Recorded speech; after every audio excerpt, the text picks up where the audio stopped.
সুপ্রিয় দর্শক, আসসালামু আলাইকুম। কেমন আছেন আপনারা? নিশ্চয়ই ভালো আছেন। আজকের ভিডিওতে আপনাদের সবাইকে স্বাগত জানাচ্ছি। আজকে আমি আপনাদের সাথে শেয়ার করব গর্ভের বাচ্চা কখন কোন সপ্তাহে কেমন নড়াচড়া করে। তাহলে চলুন মূল ভিডিওতে যাওয়া যাক। বাই দ্য ওয়ে, মূল ভিডিওতে যাওয়ার আগে একটা কথা বলি, আমি আমার চ্যানেলে pregnancy related, specially normal delivery related বহু ইম্পর্টেন্ট তথ্য ভিডিও আকারে শেয়ার করে থাকি। এই তথ্যগুলো আমার পার্সোনাল এক্সপিরিয়েন্স ও আমার ডক্টরের সাজেশন থেকে নেওয়া। তাই আমার চ্যানেলটিকে যদি একবার আপনারা ভিজিট করেন, তাহলে আপনারা আপনাদের প্রশ্নাতীত মনের অনেক প্রশ্নের উত্তর পেয়ে যেতে পারেন। আমন্ত্রণ জানাবো আমার চ্যানেলটিকে একবার ভিজিট করে দেখার। এবারে চলুন মূল আলোচনায় যাওয়া যাক। আমি শুরুতেই বলেছি আজকে আলোচনা করব গর্ভের বাচ্চা কোন সপ্তাহে কেমন নড়াচড়া করে। গর্ভাবস্থায় বাচ্চার নড়াচড়াটা খুব গুরুত্বপূর্ণ একটা বিষয়। একজন মা যত কাজের মধ্যে ব্যস্ত থাকেন না কেন, আপনাকে প্রতিনিয়তই কিন্তু আপনার বাচ্চার নড়াচড়াটা খেয়াল রাখতে হবে এবং দেখতে হবে সে প্রতিদিন 10 বার নড়ে কি না। বাচ্চার নড়াচড়ার উপরে বাচ্চার সুস্থতা, যে বেঁচে থাকা, সব কিছু নির্ভর করে। আপনার বাচ্চা যদি সারাদিনে 10 বার নড়াচড়া করে তাহলে সে সুস্থ আছে, আপনাকে এটা নিয়ে আর টেনশন করতে হবে না। কিন্তু 10 বারের যদি কম নড়ে তাহলে অবশ্যই আপনি ডাক্তারের কাছে অতি দ্রুত যেতে হবে।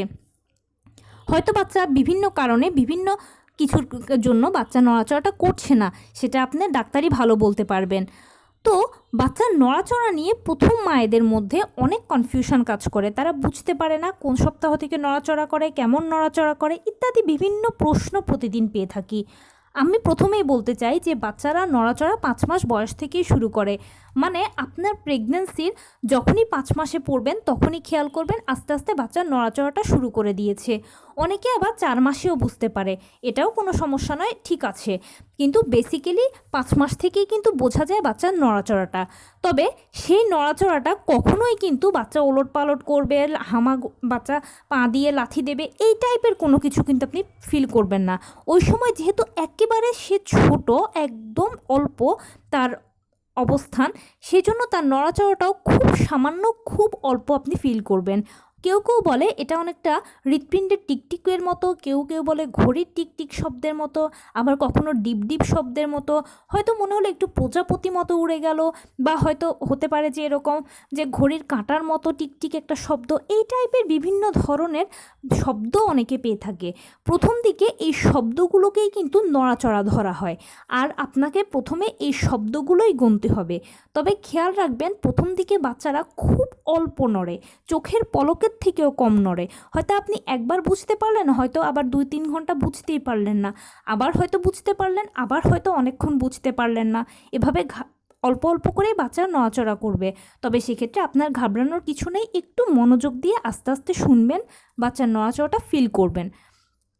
এরপরে যখন আপনি আস্তে আস্তে সময় আগাবে, মানে যখন 6 মাসে পড়বেন, তখন নড়াচড়াটা আরেকটু স্ট্রং হবে।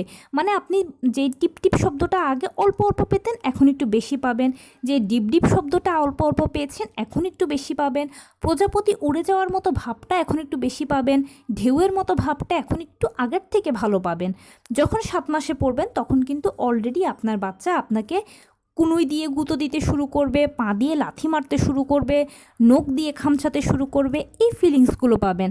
8ম মাসে গেলে আপনি এগুলো আরও জোরালোভাবে পাবেন। আপনার মনে হবে ও বুঝি আমাকে একদম জোরে একটা লাথি দিল, ও বুঝি কুনুই দিয়ে একটা জোরে গুঁতো দিল বের হওয়ার জন্য, নাকি আমাকে জোরে একটা খামচি দিল, এই টাইপের আপনি ফিলিংসগুলো পাবেন। আর 9ম মাসে গেলে কিন্তু বাচ্চা আস্তে নড়াচড়াটা কমিয়ে দেবে। এর কারণ হচ্ছে বাচ্চার প্রপারলি ওজন তৈরি হয়ে গেছে, তার যে বার্থ ওয়েট বা যে জন্ম ওজন সেটা কিন্তু এখন প্রপারলি তৈরি হয়ে গেছে। আপনার জরায়ুর মধ্যে সে পুরোপুরি দখল করে আছে জরায়ুটাকে, এজন্য নড়াচড়ার জায়গাটা তার তুলনামূলক কম, সেজন্য সে একটু অল্প অল্প পরিমাণে এখন নড়বে। তবে যতই অল্প নড়ুক না কেন, যতই যাই করুক না কেন, বাচ্চারা সারাদিনে 10 বার নড়বেই নড়বে, এটা আপনাকে গুনতে হবে। এটা গোনার সহজ বুদ্ধি হচ্ছে, সকালবেলা খাওয়ার পরে বাম কাত হয়ে শুয়ে পড়বেন, দেখবেন সে 3 বার নড়ে কিনা। দুপুরবেলা খাওয়ার পরে বাম কাত হয়ে শুয়ে পড়বেন, দেখবেন সে 3 বার নড়ে কিনা।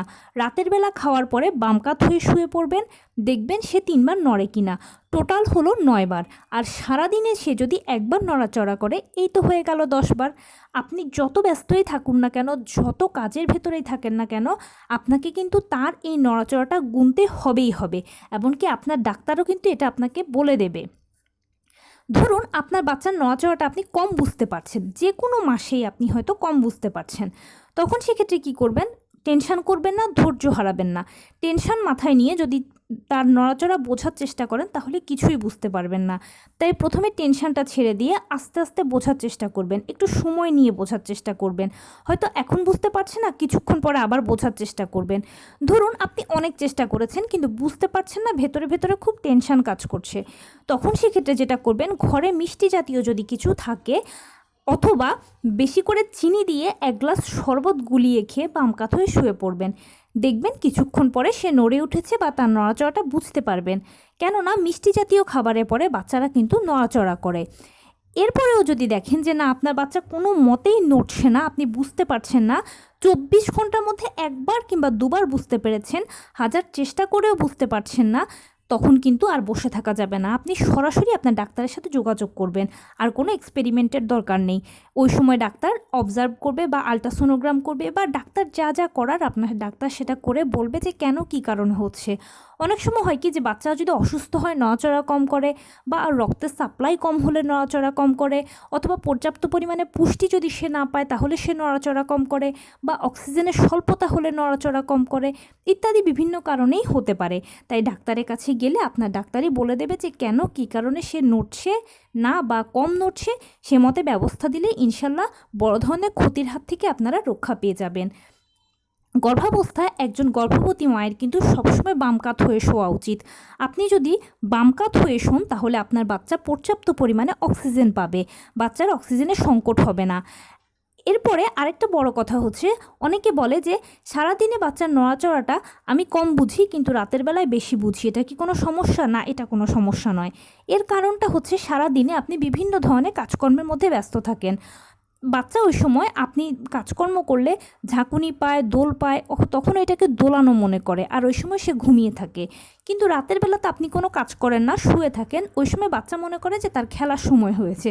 তাই বাচ্চারা দিনের বেলা থেকে রাতের বেলা একটু বেশি নড়াচড়া করে, আর দিনের বেলাতে অল্প নড়াচড়া করে। তবে সে যতই অল্প নড়ুক না কেন, কম নড়ুক না কেন, বারবার বলছি সারাদিনে সে 10 বার নড়বেই নড়বে, এবং আপনাকে এই 10 বার কাউন্ট করতেই হবে।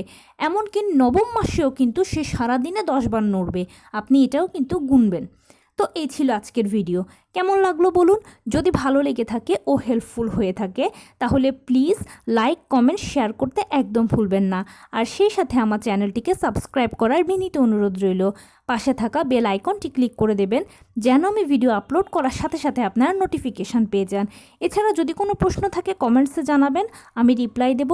প্লাস যদি কোনো পরামর্শ থাকে যে কোন বিষয়ের উপরে ভিডিও বানালে আপনারা উপকৃত হবেন সেটাও জানাবেন, আমি আপনাদের পছন্দের সর্বোচ্চ প্রায়োরিটি দেব।